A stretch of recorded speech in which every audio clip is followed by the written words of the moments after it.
Hey there, Subaru owners. If you've got that pesky check engine light on and it's throwing a P0519 code, you are in exactly the right place.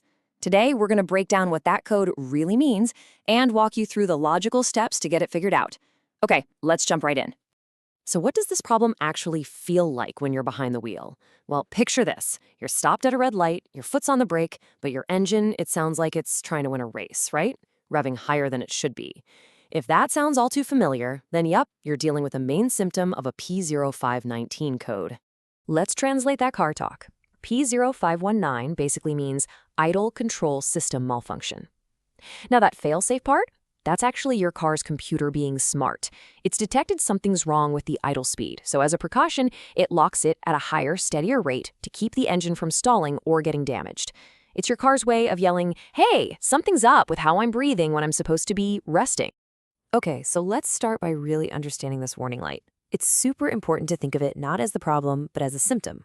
It's kind of like a fever. It tells you that your body is fighting something off, but it doesn't tell you what the infection is. Our job now is to put on our detective hats and find that root cause. So, where do we kick off our investigation? Well, the single most important first step, and trust me, this one can save you a world of headaches, doesn't even involve popping the hood. Let's talk about what you absolutely have to check first. This is absolutely critical, so listen up. The P0519 code, well, it rarely travels alone.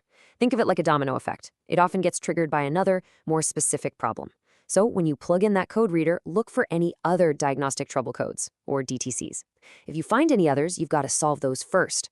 A lot of the time, you fix that main issue and, poof, the P0519 code just disappears on its. Okay, so what if P0519 is the only code you find? Well, now it's time to roll up our sleeves and get our hands a little dirty. We're moving on to a systematic three-point inspection of the engine's most important systems. Think of it like a checkup with the car doctor to pinpoint exactly where the trouble is. Here's our roadmap, our game plan for the inspection. We're not just going to guess. We're going to methodically check three key areas, in order. First, how the engine breathes. That's the air intake system. Second, how it controls that air, the electronic throttle. And third, how it gets its fuel, the injection system. Simple, right? So we start with the air intake system. An engine needs a really precise mix of air and fuel.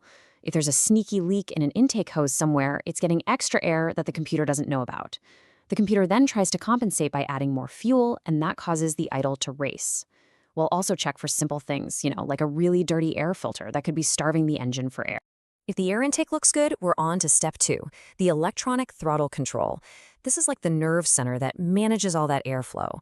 A mechanic would check out all the wiring and connections and then test two really critical components: the throttle position sensor, which tells the computer how far open the throttle is, and the idle air control valve, which is the part specifically in charge of managing the idle speed. And our final checkup spot is the fuel injection system. If the air systems are fine, maybe the problem is on the fuel side of things. This step is all about checking that the fuel pressure is correct and that the fuel injectors aren't acting up. A faulty system here could be sending the wrong amount of fuel, causing, you guessed it, that high idle. All right, we've finished our inspection. We've gathered all our clues. And now for the really satisfying part, connecting those clues to a specific solution. This is where we turn our diagnosis into a real, concrete repair plan.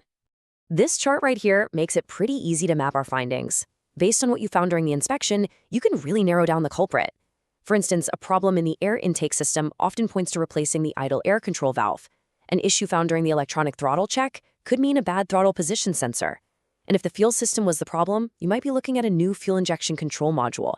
This table connects the symptoms we found directly to the parts that are likely causing the issue. So we've gone from a vague warning light to a pretty specific diagnosis. Let's wrap this all up by summarizing everything into a clear, straightforward action plan that you can use to tackle this problem with confidence. All right, let's boil this all down into 4 key takeaways. Number 1, P0519 simply means your engine is idling too high. 2, your first move is always to check for other error codes. 3, if P0519 is the only code, you follow that 3-step inspection of the air, throttle, and fuel systems. And finally, number 4, the results of that inspection will point you directly to the part that needs attention.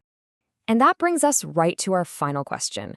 Armed with all this knowledge, what's your next move? Do you feel confident enough to grab some tools and tackle this yourself? Or does this info just make you better prepared to have a smart conversation with your mechanic? Either way, understanding the process is the first and honestly the most important step to getting your car back on the road and running smoothly.